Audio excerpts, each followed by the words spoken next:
So, who is on our San Antonio Spurs free agent wish list? And let's talk about the impact of losing Sean Sweeney.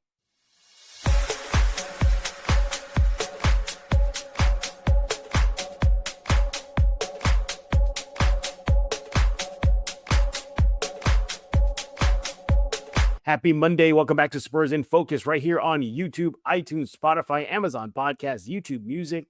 We are everywhere. You want to subscribe ASAP like right now. Also, don't forget about the Spurs in Focus Substack is completely free, everybody. Go check it out. Just Google Spurs in Focus Substack and you'll sign up right now. Hey, thanks for making Spurs in Focus your first and only spot for all things San Antonio Spurs. You don't want to subscribe to other spots. You just want to come here to Spurs in Focus every time, every day, each and every second, every week.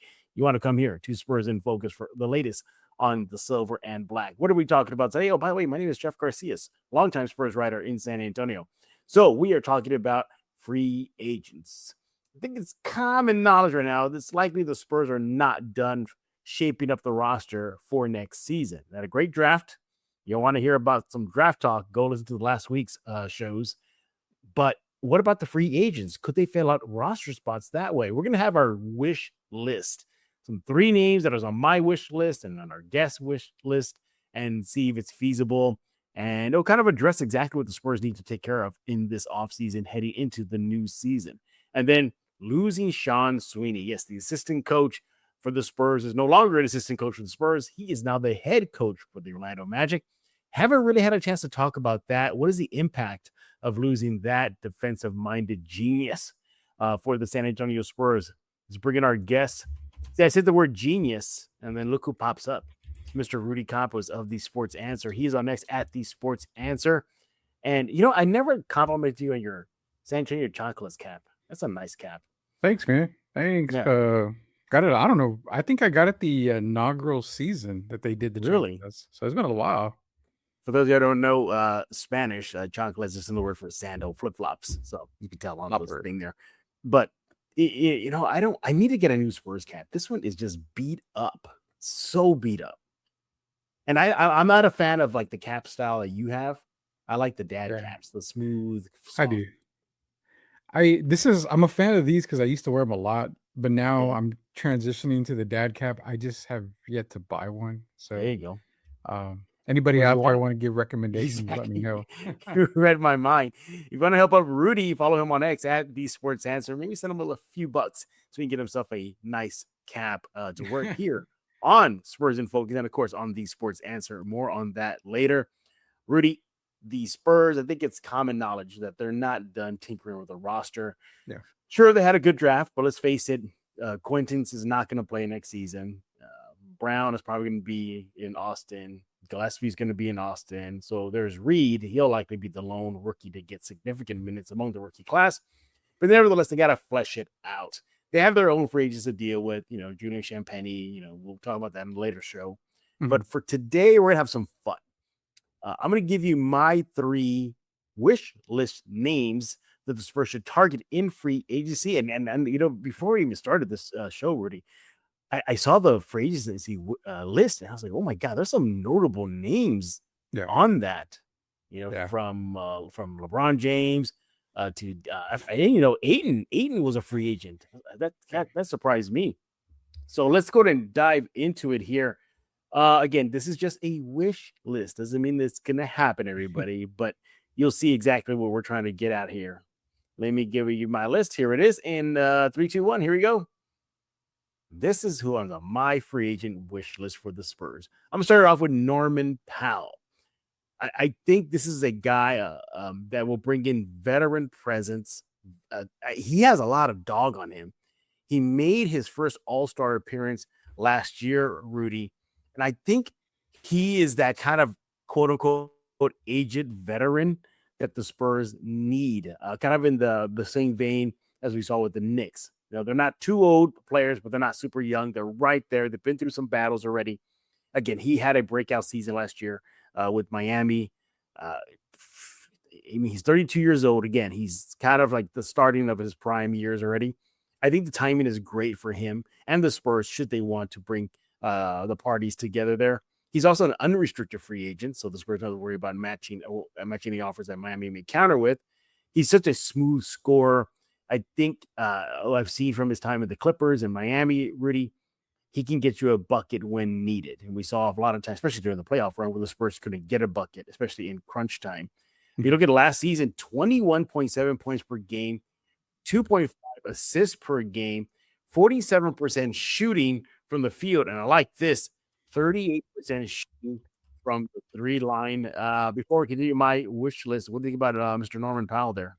I mean, you're getting an all-star from last year. Norman Powell definitely is a bucket getter. He's a guy that does make a difference. When he goes and plays, he saw the way he played in Miami before then. I believe it was the Clippers Mm-hmm. before then. So, yeah, I mean, the only negative to Norman Powell is that a lot of people gripe about what you're paying De'Aaron Fox, and Norman Powell's going to Yeah. be expecting to get a chunk of good money. So, to go out there and get him, I think he averaged 18 million last year. He's probably looking in the upwards of that 24 to 25 million, maybe even Mm-hmm. 28 million a year range. So he's going to come at a hefty price, but definitely a player that if you could do a sign and trade with Miami, that might Mm-hmm. be a lot better. You might be able to unload a guy like Keldon, maybe another guy in there too, where you're able to maybe just off difference the numbers there when it Mm-hmm. comes to salaries. But great player.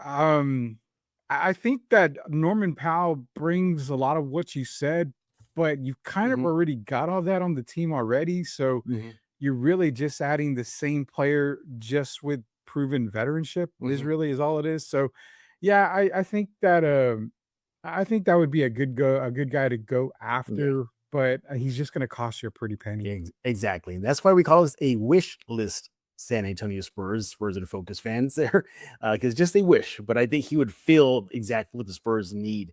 Again, that not too old, not too young veteran that's been through the wars and is putting up numbers.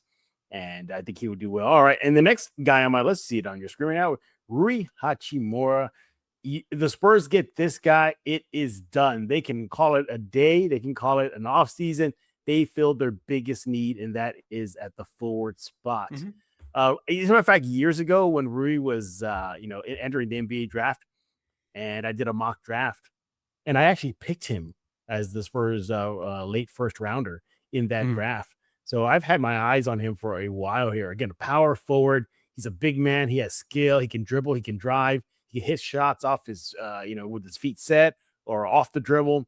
He de- he just the defensive versatility. Look, if the Spurs are targeting a lot of defensive guys in the draft, what about in the free agency pool? That's your guy right there. He can guard forwards to bigs, and what seals it for me, he is a pretty good 3-point shooter. Last season with the Lakers, 11.5 points per game, 3.3 rebounds per game, 51% shooting from the field, and a whopping 44.3% shooting from the three line.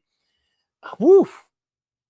Man, he is at top of my list right now. If the Spurs can manage to get him from the Lakers, dare I say, Rudy, they could be knocking on the door of another finals run because he's exactly the perfect component the Spurs need. Your thoughts? Yeah, I mean, he's exactly what the Spurs need. I'm gonna use the numbers 44, 41, and 42. Those are the last percentages that he shot from beyond the arc, Mm-hmm. which is really good for a guy of his height and being that he's gonna stretch Mm-hmm. four. Definitely answers a lot of questions for San Antonio. Kind of also plays in that same way as Victor. I mean, you're gonna have Oh two yeah. guys on the same court that are gonna be stretch guys, and I mean, you can definitely make it work. Running a 5-out system, you can definitely make that system work on the Mm-hmm. offensive side of the ball. I think he's averaging what the last 4 seasons. He's right around that 64, 65 Mm-hmm. game mark. So he's hitting, majority of the season, right around that 12 points per game the last 4 seasons. Does a lot of good stuff. I think I would like to see him improve his defense a little bit, but I can live with it Mm-hmm. knowing you got a bunch of defenders on San Antonio side already. But again, another guy that's coming in Yeah. into unrestricted free agency, and he made, I believe, 18 last year. So I don't think he's going to take a mid-level exception Mm-hmm. coming to San Antonio. They could make it work, actually, though. I think they could make the numbers work. They may have to move a piece or two, and nobody of real significance. I think if you're Mm-hmm. bringing in Rui Hachimura and you can get him around that 17, $18 million range, you're probably looking at maybe moving on from Luke Cornett, as bad as that Mm-hmm. may seem.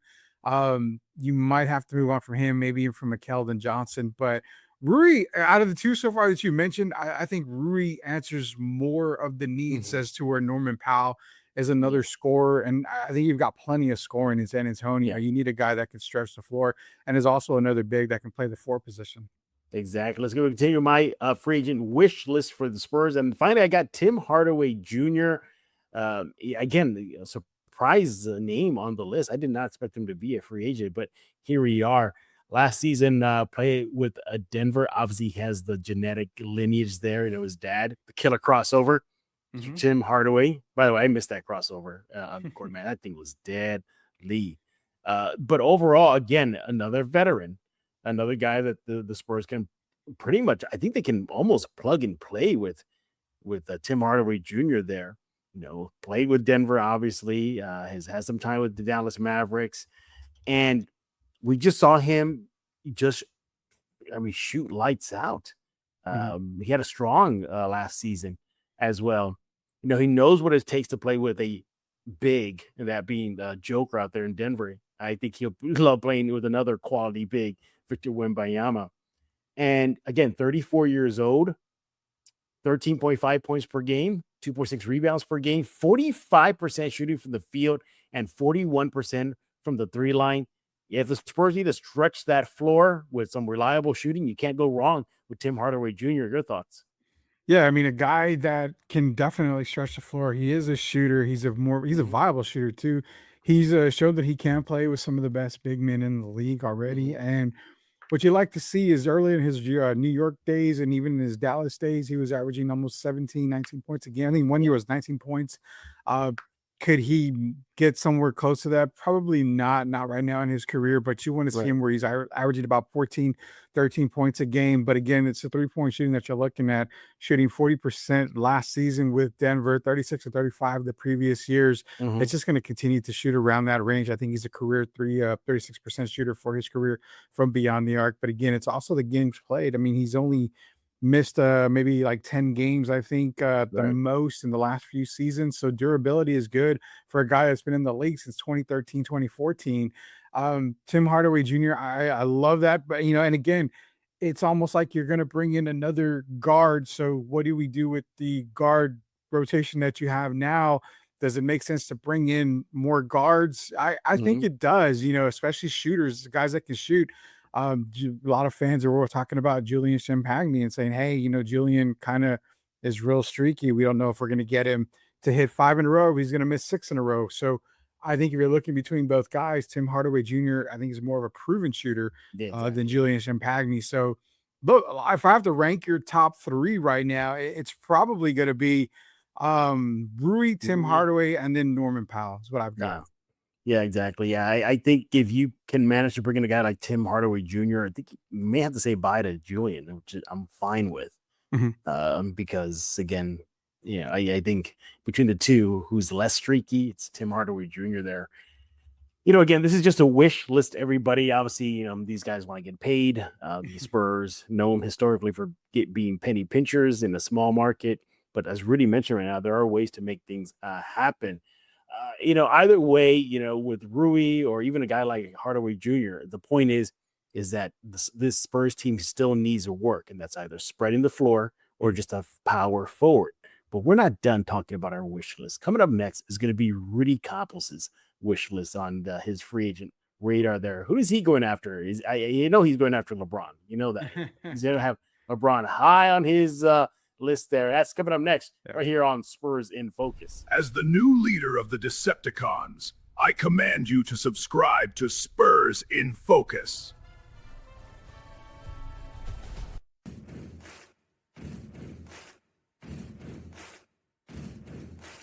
And we're back right here on Spurs in Focus, joined by my good friend. You know him, you love him. He's with the Sports Answer, Mr. Rudy Campos. Follow on X at the Sports Answer. You want to do that right now. We're talking about the free agency list and who is on our wish list for your San Antonio Spurs, because we all know they're probably not done tinkering with the roster. They had a great draft. Don't get us wrong, real solid draft, but most of these guys will likely not gonna play next season. He's with the varsity team. You'll probably see them in the JV team with the Austin Spurs. Mhm. So who can the Spurs target in free agency? So I just gave you my list, everybody. We had a reaction to it. Let's go ahead and reveal Rudy's top 3 free agent targets. Put on your screen, everybody. And take it away, Rudy. Walk us through this.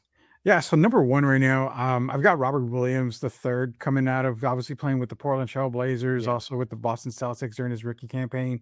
With Robert Williams, you're not getting anything but size, and that's something that you saw with the San Antonio Spurs, what they needed, especially against the New York Knicks, Hmm. especially even in the Western Conference, they were getting out rebounded in a few of those games too. So you're trying to save Victor as much as you can, Hmm. especially in playoff games where remember, he was only averaging 28 minutes a game during the regular season, and now all of a sudden he's averaging 35 and playing over 40 minutes in a lot of these NBA Finals games. You saw how gassed he was. You need another veteran presence if you're not going to play guys like Mason Plumlee and Kelly Olynyk and Bismack Biyombo, which I totally understand. Go get a guy that has actually, played a really good playoff series against San Antonio, and that is Robert Williams. So Hmm. keeping him along with Luke Cornett allows those guys like Terrace Reed Jr. as well as Jaden Quaintance. Those guys can develop a whole lot more, but you're really having Robert Williams and Luke Cornett as your two Right. bigs behind Victor Wembanyama. You want to talk about bolstering that front line? That really does it for you right there. So Robert Williams is probably my main target when it comes to the San Antonio Spurs. I mean, he's coming off of a season where he was getting paid about 13.2 million. So he's not going to command a whole lot of money. You can actually do a decent contract there. I believe Portland still owns his bird rights, so they have a chance to match whatever he gets on the free agent market. But right now, I think he's unrestricted. So we'll see. I think that's a one target that they're looking at, Hmm. and it's a possibly again, you can get it for maybe about that 15, maybe $16 million mark. It's not bad for a backup center and a guy that's actually going to play a lot well. And I'd rather see a guy like him play alongside maybe Luke Cornett, and you can actually Right. play him alongside, Victor Wembanyama. So bolstering that front court is definitely huge for me. I don't know. Do you have any thoughts on Robert Williams before I go to the next one? I do. I like where you're going with this because the Spurs are going to be down one big, their rookie, which is Quaintance. Mhm. So there's that, and then as you hit it on the nail. We saw Cornette run out of gas, Wimby ran out of gas. They need more help in that department, and he's a lot. Obviously, his learning curve is way ahead of the rookie bigs, so even way ahead of Reed's. The only thing I'm worried about, he does get injured too often, though. And I Yes. think that might hurt his case in free agency. But he's a great finisher around the rim. I love the field goal percentage. Obviously, the damage is done near the paint. I get it, but 71% shooting. I didn't realize he's not a bad 3-point shooter for a big, No, about 39%. 39%. Yeah, but it depends. I don't know how many he takes per game, but he makes them when he does take them, and it seems like it. Mhm. I think that's a good pick. That's a real good pick. Again, it shores up the big man department now versus having to groom and prepare and develop Reed, and of course the injury situation with Quaintance Yeah. and whatnot. Yeah, good solid pick. Right, let's put your list back up here now. Who else you got? So my really undervalued guy is up next, and that's Kevin Herter. And you're talking Kevin Herter. He doesn't really average a whole lot of points. He shoots maybe 32%, Hmm. for his career from beyond the arc. His best season was in Sacramento, where he averaged 15 points and shot 40% from Hmm. beyond the arc. But again, this is a guy that you're going to get on the very low type of contract right now. Yeah, you are. He's not getting a whole lot of love. And, when he did play in Detroit, I figured when he got signed to Detroit, him and Duncan Robinson would be really good for Detroit. Just Sure. didn't seem to work out that way for Kevin Herter. Can't really give up on a guy that's only been in the league, like 8 years in right now. So Hmm. he can still shoot the ball. He's a really good streaky shooter. I mean, is he better than Julian Champagny? Probably not. He's probably about equal as Julian. When they get hot, they can Hmm. both get going. So this is a type of player that you want to have come in, maybe even take over that Harrison Barnes type of role, Hmm. get minutes here and there, just camp yourself on the corners, maybe knock down a few threes. He can actually put the ball on the floor and get to the basket as well. We did see him do a lot of that in Sacramento and early in his Atlanta days. So this is a kid where, again, he's probably not going to get a whole lot of looks from a whole lot of teams. San Antonio could easily snipe him from a lot of teams, use him. This adds another guard, another guy that's on the perimeter. Remember, you've got three guys in Stephon Castle, Dylan Harper, and De'Aaron Fox who they love to get to the Yeah. basket, but when they get to the basket, they're always looking to kick out to shooters. So think of you having Julian, Devin, and even Herter out there, maybe with Dylan Harper. You've got three shooters surrounding Harper with Wemby. I mean, this could be a really good look for San Antonio by adding another shooter in Kevin Herter. Yeah, the only thing that worries me about it that his 3-point shooting hasn't been stellar over the last 3 years. Mhm. It's kind of been a decline. And the other thing too, you hit it on the head. It feels like you already got that player with Champagny. Yeah. He's already here. Yeah, you do. Why bother?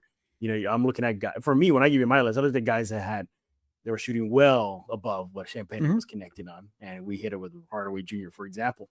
But nevertheless, no, I think he'd be a good pick, a great insurance guy. But the thing about it, I think he would probably be not at the end of the bench, somewhere in the middle of the bench. I don't know about his rotation minutes. That I don't know if the Spurs say, well, maybe we can, because Champagne's up for a payday. So if the Spurs really want to save some bucks, they can say buy Champagne and then bring in Herder if they want to go that route. Well, now you So know that's where an I'm interesting going thing. with this because Yeah. you're expecting to pay Julian and he's expecting to get paid. May not be at the end of this year. Well, say he's got Well, this he's a year's free agent. contract. He's a free agent. He Well, can, yeah. I think he's still good for this year. He won't have to sign. He can sign an extension this summer, Uh-huh. but he's still a Spur. I think he's under contract for this Let me just season, look that which up just to the best. yeah, go ahead and I'll say what I'm doing. But the where I'm getting at is if you do sign Julian to an extension, you bring in a player like Herter. Mhm. What if Julian becomes one of those players where he becomes non-existent after signing Yeah. that extension? We've seen that a whole lot, and that's why going through a list of shooters.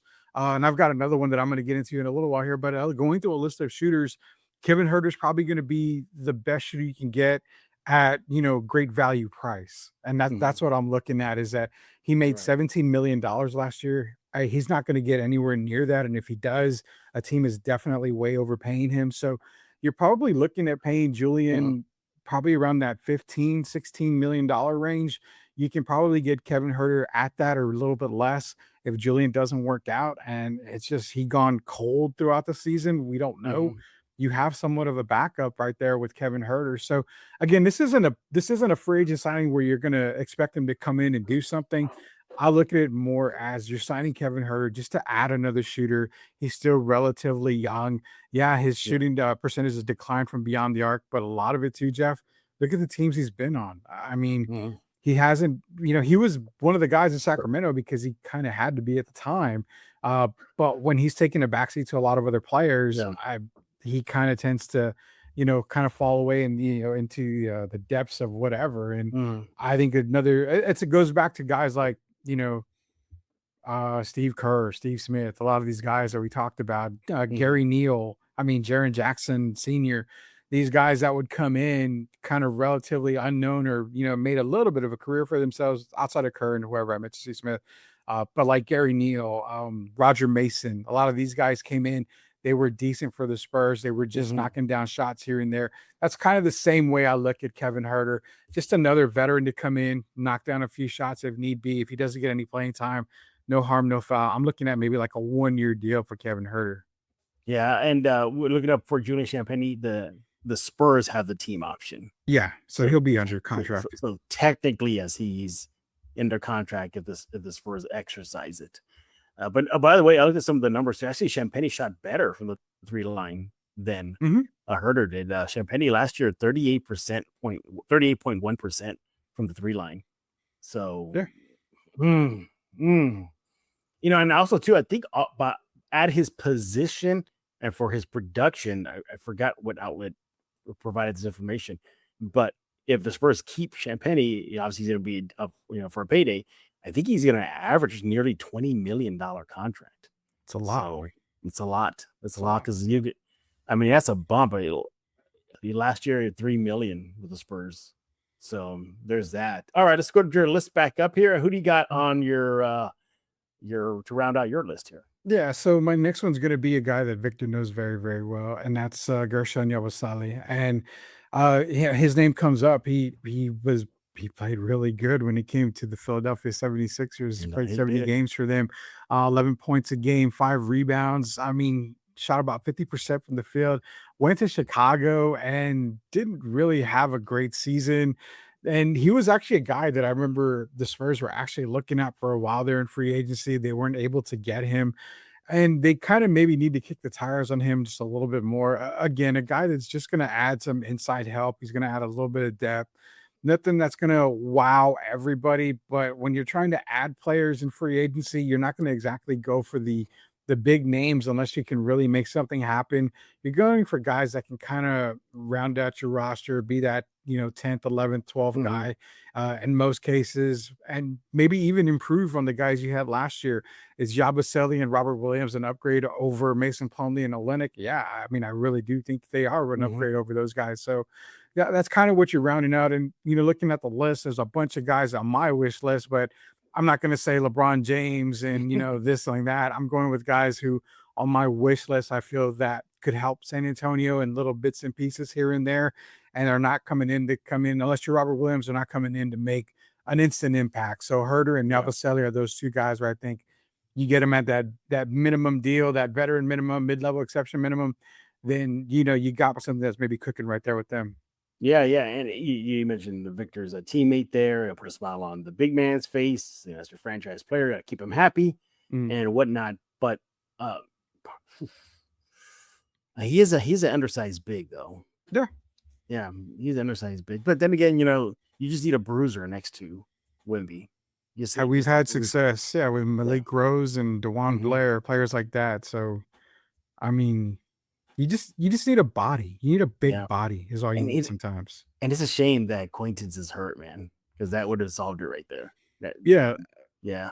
I mean, Yabusele, these guys like Yabusele and Herter, they're like 1-year deals, I would say. Yeah. And, maybe 2-year deals, 1 year for sure, second year's team option. You can let him go after this season, knowing you're getting Quaintance back. Maybe Terrace Reed is a little bit better. So again, a lot of these guys, I'm not looking for the future in free agency. I'm looking to just round out my, end of the bench, basically, is all I'm doing here. Yeah. Either way, it seems from our list, what we're targeting is just floor spacing is one and bigs. You went heavy with the bigs. Yeah. Notice that. I went more heavy with the outside shooting because I think the Spurs need for more floor space. It's not just for Victor, too. It's for the slashers. It's for Harper and Castle and Fox. Those guys get some spacing, too. But nevertheless, hey, you know what? Free agency period starts in July. So that's when the teams start wheeling and dealing. It should be a fun time. But we got to hear from you. What do you think about our wish list? You saw Rudy's, you saw mine earlier. Agree, disagree? Did we skip anybody? I know, Rudy, you felt like you wanted to add one more person, right? Yeah, I can still mention him. A big name, and he's not really a big name, but again, he's like a 1, maybe 2-year rental. It's Chris Middleton. I mean, again, a guy that is not going to probably command a whole lot of money. He's made a ton of money in his career already. But he's coming off of 35 million a year last year. He's an unrestricted free agent. He's probably not looking to get a big payday. I mean, he's talking about maybe going to Miami to rejoin Giannis. We know Miami's not going to pay him, 20, $18 million. So they can't afford to. But if he wants a realistic chance at winning another title, seeing Chris Middleton in San Antonio uniform, you could probably get him for, again, that 17, $18 million range, and just say, hey, we're going to do a 2-year deal. We'll give you a player option if you want it for the second year. But, you mentioned shooting, and the thing I didn't go with the Spurs on the shooting part, because you look at, they have kind of like a lot of shooters already, and they were about what, middle of the pack, a top 10, I think, or middle of the pack.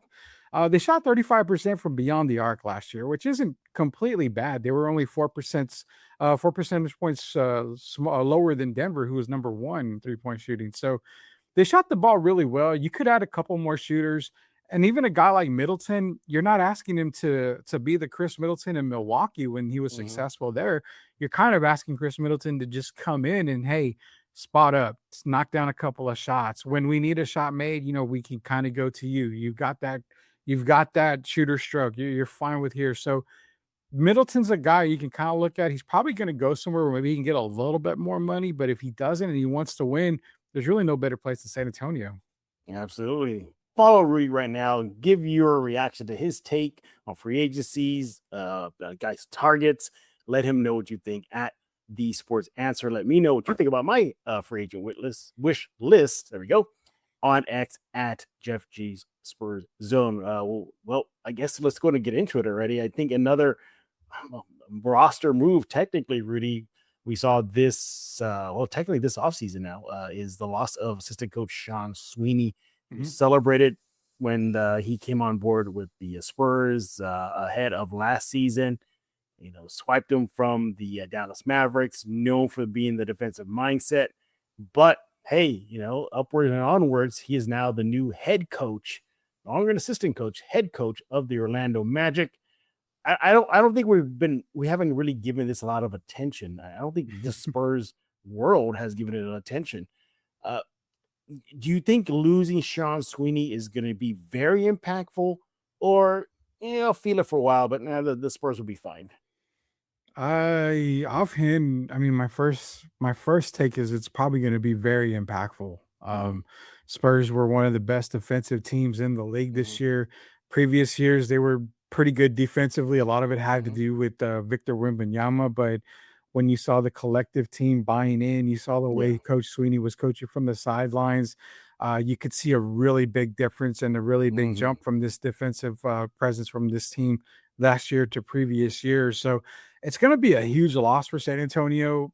I think Mitch and the coaching staff can find somebody and hopefully get somebody that kind of not so much Right. bring what Sean Sweeney brought, but at least close to it. And there's actually a couple of guys out there that are defensive minded coaches that I think could actually come in and if that's the way they want to go, can make a pretty good impact on San Antonio. But the loss of Sweeney is going to be really, really big, and Mhm. it's gonna be fun to see how they kind of adjust to it. For all we know, they could end up being an even better defensive team. I have No, no right. idea. I think it'll be notable, but I don't think it'll be catastrophic for this Mhm. Spurs team. I think you'll feel it to start as they get basically for NFL terms, they lost their defensive coordinator. That's pretty much what had happened Yeah. for the Spurs. But I don't think it'll be bad. Now you cannot ignore what he did. I believe the Spurs defensively had a massive turnaround. I think they jumped from not 2 seasons ago from 23-25 range of defensive rating up to a top three this past season. Um, Obviously, the proof is in the pudding. 62-win season. I mean, you don't get that without playing some defense. So Yeah. there's that. Uh, he got praise from players, from Wemby to Castle. A lot of the players love what they had with the assistant coach Sweeney there. He had a lot of accountability things, to hold these guys to, hey, be accountable on the defensive end. A lot of the defensive schemes were built around Wimby, obviously. I think whoever they bring up next is going to do it. But again, I think in the short term, they'll feel it, but I think they'll adjust fine because they have the defensive blueprint already. You can't tell me that either Rashard Lewis or Corliss Williamson or whoever, or Mitch Johnson himself, weren't taking notes, keeping an eye on how Sweeney does his thing defensively. He is the architect of it, but I think the Spurs kind of picked up on where he was going, and losing him, although short term will be bad, I think long term they'll be okay. Another thing too, I think Sweeney may have the talent foundation to really show that he is a defensive guy. And when you have a guy like Castle and Wimby already, Mhm. yeah, Rudy, you could be the assistant defensive coordinator and you'll look great out there. But I think it'll be notable, but I wouldn't be significant. My hat off to him. He did a phenomenal job with the Spurs. But what I'm interested, Rudy, and I think I mentioned this to you before, is how is he going to be without having a Castle and Wemby in Orlando? Will his defensive chops, not want to say be exposed, but be tested in Orlando? What do you think? I think Sweeney's gonna do pretty good in Orlando. Yeah. He's got a good core already. I mean, Desmond Bain, you're talking Paulo Banchero, Mhm. Wagner's there as well. He's got a good core to start off with. He probably needs a couple more players and players that he's gonna look at and say, we can maybe trade for this one. We can maybe go Yeah. sign somebody like this.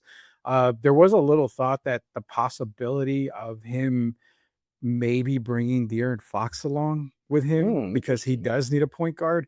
Mhm. Knowing after what everybody was talking about Fox and all the hate he was getting and stuff like that, It's there still was some getting. belief. Yeah, I mean, there was some belief that Sweeney looked at it. Well, this is an opportunity because I can get the point guard that I desperately need in Yeah. Orlando. If we were to maybe make a deal to get De'Aaron, but at the same time, if you're overlooking stuff like that, Sean Sweeney's he's one of the guys. He's actually one of the two of the guys that I mentioned back when Pop was getting ready to retire. and everybody was calling for Becky Hammond. And I said, no, there's two guys. Charles Lee, who's now the main head coach out in Charlotte, and Sean Sweeney was the other guy that I mentioned. Hey, these guys need to have opportunities to go along with Sam Cassell to be a head coach in the NBA. Charlotte Lee, Charles Lee's there now. Sean Sweeney's getting his opportunity. You see the success Charles Lee's had with Charlotte. I fully expect Sean Sweeney to have that kind of success with Orlando here. Orlando's not a team that is outside of the playoff and play in. They are actually, playoff and play in already right now. So he just kind of has to tweak a little bit. Defense was not necessarily the greatest in Orlando. So again, a guy like Sweeney's going to maybe add a little bit more fire, a little more pump to their game out there in Orlando. I think he does a really good job out there. Yeah, I do too. I have no doubt he will. I mean, he was chased after by the Knicks. Obviously, the Spurs got him. He was on staff with the Mavericks with Jason Kidd. So he has good chops. He's coming back with some. He's going to Orlando with a good resume, so they'll be fine. Yeah. But again, just as much as the Spurs may feel the pinch early, we're losing him, but I think they have the defensive foundation already. Again, we named the names: Castle, Wemby. The list goes on and on. They have the players there that can maintain it. But interesting. I got Corliss Williamson going up one seat. Do you think that's too much too soon for him to be the first assistant coach next to Mitch, or is got to be somebody else? No, I think Corliss Williamson could definitely be a guy that can go up to the next seat when it comes to San Antonio. I mean, that's the first assistant seat, though. I mean, is he ready? I mean, you're talking. Are you going to go back with Brett Brown maybe as the first assistant? He's a former head coach. He's pretty much retired already from that. Yeah, so I mean, you've got other good guys in San Antonio. Scott King's another one that I think is a possibility to get that first chair. Corliss Williams is when Matt Nielsen is always talked about too, behind closed doors.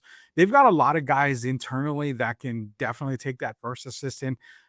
Any guys that we mentioned now, for me personally, it's not guys that I think will replace Sean Sweeney as a top assistant coach, but it's a guys that'll come in to replace Sean as far as defensive minded and molded guys. So, but those we're talking in-house. It's Williamson, it's Nielsen, and I think Scott King's another one that I would look at. Those three guys, I believe, are the type of guys that can definitely take over the assistant head coach. And historically, the Spurs do go in-house for this kind of stuff. They do. Corliss and Rashard Lewis were the first ones where they think went outside the house. But the point is, majority of the time, they do in-house. So they wouldn't be surprised if that happens. So good luck to Sean Sweeney out of Orlando. Good thing he plays out east. I'm going to deal with him twice. There's that. Yeah. Well, I'll obviously those games, see how the defensive schemes he has set up for Wemby. That'll be interesting to watch next season. Hey, those are our thoughts on our free agent wish list for your San Antonio Spurs. And, of course, looking at the loss of Sean Sweeney to Orlando. What do y'all think? Let us know on X at The Sports Answer for Mr. Rudy Campos and for me at Jeff G. Spurs Zone. Rudy, what's going on with the answer? I think the football seasons are right around the corner. Summer League's opening up, everybody. Yeah, Summer League opens up on July 9th, everybody. It's already here. What do y'all guys got cooking over there? Yeah, so we'll definitely do some more NBA talk. We had a really good discussion this past Friday when it came to the trades, how Miami and Milwaukee made the deal for Giannis. Milwaukee became instantly good overnight while Miami took a backseat. You saw the LaMelo Ball deal, and Minnesota just got worse with that deal. So, definitely a lot of different things happening in the NBA. We'll talk about Derek Irvin and myself. We're all talking NFL football. You got, training camps right around the corner. The season's right around the corner. We just got a lot of stuff going on. So be sure to get Answer Now TV so you can check out myself and Derek Irvin on the Friday Drive of the Sports Answer. Got to do that right now, everybody. And the best way to do that is follow Rudy on X at The Sports Answer. And, of course, Rudy will be back later this week for our weekly live show. We always shoot for like a Thursday night, Wednesday, Thursday, around there. So we'll be back discussing that. And our next show, by the way, everybody, will be on Wednesday.